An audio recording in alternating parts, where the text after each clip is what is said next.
السلام علیکم ګران شاګردانو، الله دې وکړي چې روغ جوړ بس. راځو د نن سبق چې دغه بیا هم ګریمر دی. بنیادي سبق دی. پیر اف ورډز د الفاظو جوړی او کنفیوزینګ ورډز، داسې ورډزونه چې هغه انسان په ټینشن کې اچوي، تشویش کوي چې اوس د دې معنا به څنګه وي. د دې الفاظو تلفظ یو رقم وي خو معنا وي سپلینګ یې بدل وي. ویل کېږي یو رقم لیکن معنا وي سپلینګ یې بدل وي. راځئ دغه الفاظ سره زده کړئ. ما ښه ښایسته جملې پر جوړې کړي دي. دا الفاظ جملې دا پیر اف ورډز تاسو په انګریزي ورځني انګریزي کې ډېر زیاته رول ادا کوي. accept قبلول.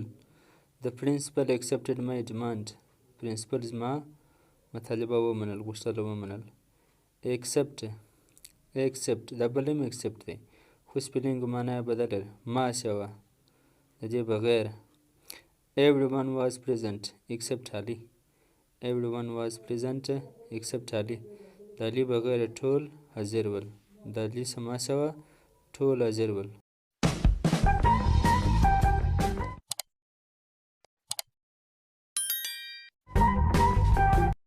access لاسرسی رسایی. The poor man has no access to the minister.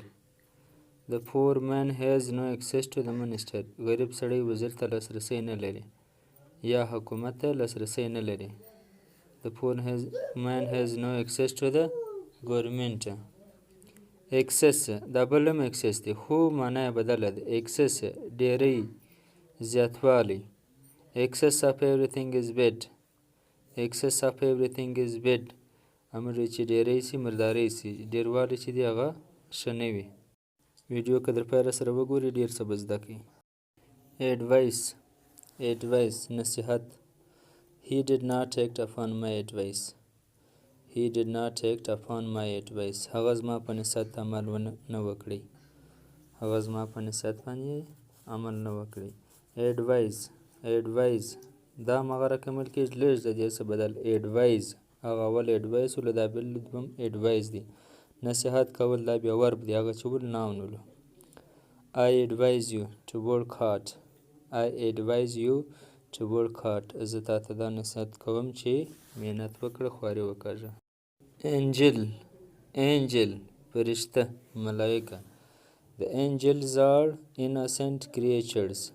The angels are innocent creatures. ملائکه بے ګناه مخلوقات دي. فرشته بے ګناه دي، معصوم. angle د دې معنا کې لږ فرق دی، تلفظ کې ډېر لږ فرق دی، معنا کې ډېر فرق دی. زاویه. draw an angle of 90 degrees. draw an angle of 90 degrees. 90 ډیګري زاویه وکاږه. دا په ریاضي کې راځي، یو شکل کې دغه ضرورت دی. altar قربانګاه، داسې ځای چې هلته قرباني کېږي، حیوانان انسان حلالوي. He brought a goat to the altar. He brought a goat to the altar. هغه قربانګاه ته یوه وزه راوستل. وزه دا بل هم altar دی. altar خو معنا او سپلینګ یې بدل دی، تلفظ یې صرف ورته سوی دی. altar هغه رقم ویل کېږي لکه لوړ.